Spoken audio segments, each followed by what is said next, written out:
Katatapos lang anunsyo ditong si DOTR Secretary Vince Dizon na kung saan ay ipinag-uutos niya ang mandatory drug testing sa lahat ng mga driver ng mga pampublikong sasakyan. Ang binabanggit nitong si Secretary Vince Dizon sa Pulong Balitaan ay sinasagwa ngayon dito sa kanilang tanggapan. Ito ay effective immediately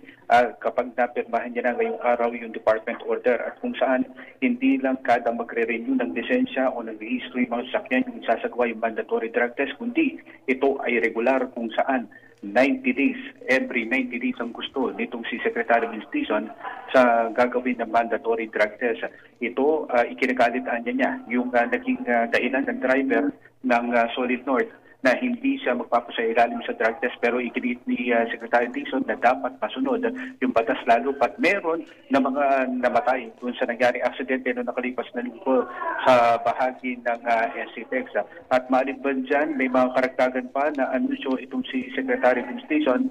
kung saan ay mamaya idadagdag natin sa mga balita natin, particular yung oras ng pagmamaneho at gayon na rin may kinalaman pa sa roadworthiness test ng lahat ng pampublikong sasakyan.